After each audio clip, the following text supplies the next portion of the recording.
Hi, my name is Lara Bates. I'm the author of Shakespeare Saved My Life, 10 Years in Solitary with the Bard, and I am just thrilled to be here talking to the Ivy group here in Chicago today. I think Shakespeare survives for a number of reasons. In the prison setting, of course, that's where I teach on campus as well as in prison, but since what we're really focusing on today is Shakespeare in prison, I can give you specifics for why he is so special in prison. One is just that he has that reputation as being really the elite form of literature. And for prisoners, so many of them have been told their entire lives that they're not smart, that they can't handle basic education. A lot of them are dropouts. And for them to be able to master what is recognized as the ultimate achievement is a really, really big deal for them.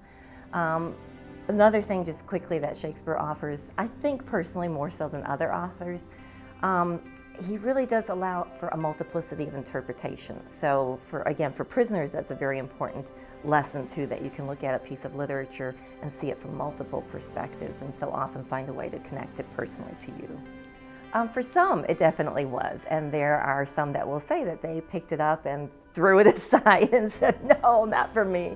The one prisoner that I'm going to be talking about today especially, who is the subject of my book, his name is Larry Newton, and he took it on because he didn't know who Shakespeare was.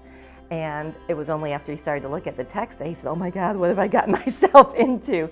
But he was basically a fifth grade dropout, had been incarcerated pretty much from the age of 10, and just really had no idea who Shakespeare was.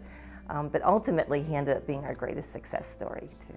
Well, I started reading Shakespeare at the ripe old age of 10. Sort of. Anyway, I took the book off the shelf of my elementary school library. I remember distinctly looking at it.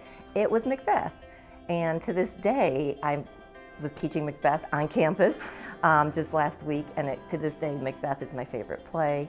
To pick a particular scene is really hard, but one that I spend a lot of time with that I think offers a lot for readers today even, is the scene where Macbeth, who is a good man, is considering doing a bad deed, and he has told his wife, I've changed my mind, we're not going through with this, and she ends up making him do a 180 basically. By the end of the scene, he's like, okay, fine.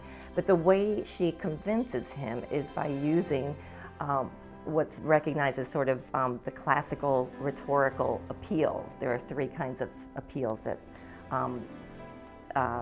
anyway, there's logical, there's ethical, and there's emotional. These three ways to kind of get, and this is why I tell my students, we all want to get something from somebody at some point, maybe a job, maybe a date, whatever it is.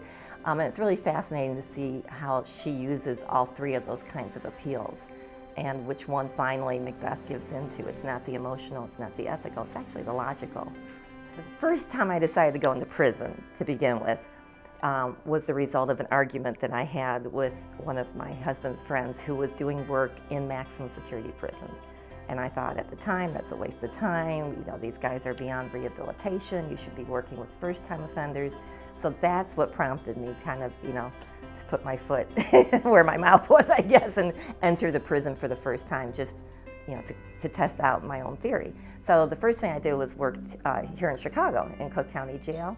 And I was working with first-time offenders, and then I gradually decided that Shakespeare was what I wanted to test out there and just see how the guys would react to Shakespeare, and to connect it to their lives. The play that I chose at that time was Romeo and Juliet, not for the lovey-dovey story, but for the gang story, you know, the gang fights, and they did very much relate to it. And then from there, the Shakespeare in Shackles program developed in, ironically, Supermax. So here I was 25 years ago saying maximum security prisoners were beyond rehabilitation.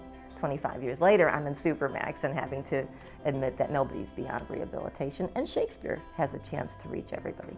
Yeah, and that's kind of bizarre because you don't see the whole person that you're talking to. You just are looking at these prisoners through the cuff port, the little slot in the door.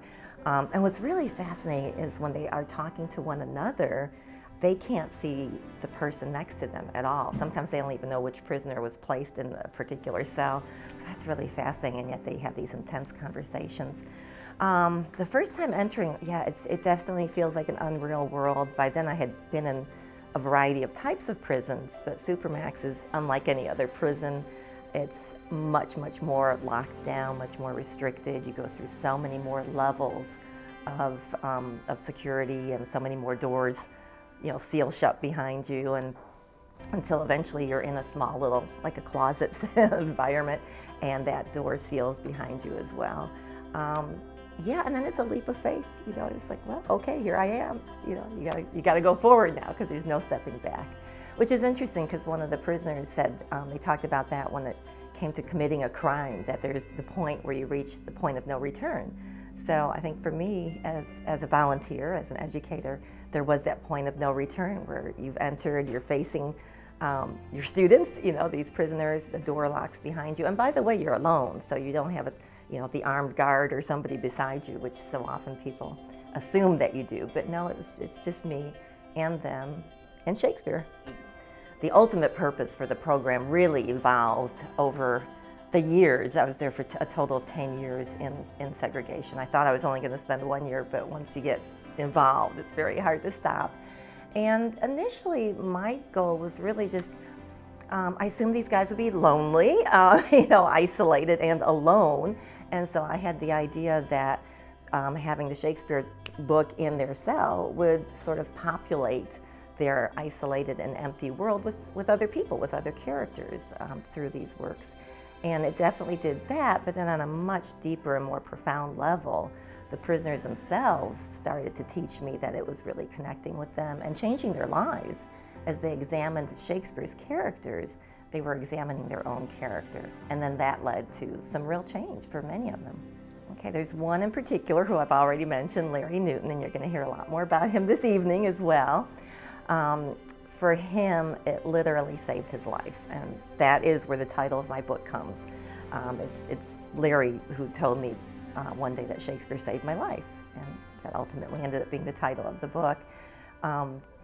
It literally kept him from committing suicide because his life had gotten so desperate.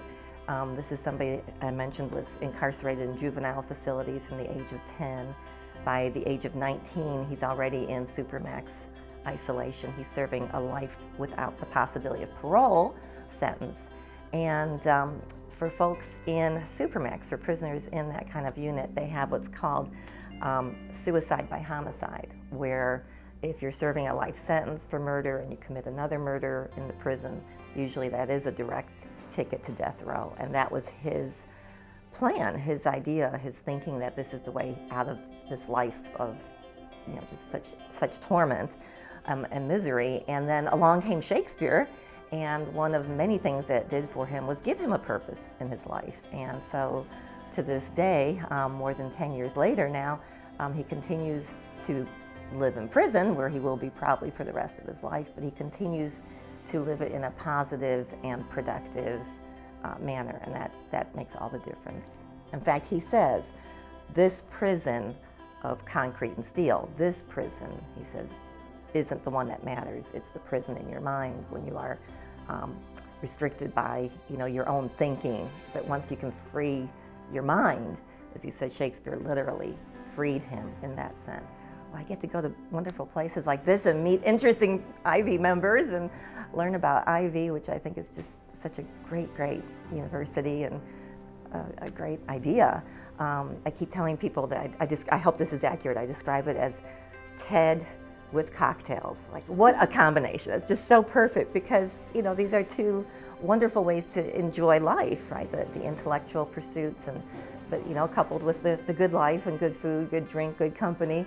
So it's changed my life in that sense for sure, but also the program itself within prison still has continued to expand. So it's now going to a number of other facilities around the country and inspiring so many more people. Actually, on a more serious note, talks like this, the most important thing that comes out of this is it does inspire other people to want to go out and do something like this. And it doesn't have to be Shakespeare, and it doesn't even have to be prison, but just to go out and use your passion and your expertise and your compassion and go out and make the world a better place. Yeah, that's the way I end every one of my talks, and a lot of my talks are at university campuses and or libraries or any setting where educated, talented, caring, excited people have that capacity to go out and make the world a better place. And so I do like to emphasize that for everybody it's not going to be Shakespeare. For most people it's not, and that's okay. And as I say, it doesn't even have to be prison necessarily, but I'll tell you the most important population that Ivy members could reach out to is the children. Children in general, but I'll tell you children of the incarcerated is a huge population. Where I'm living now, I'm from Chicago, but living now in Indiana.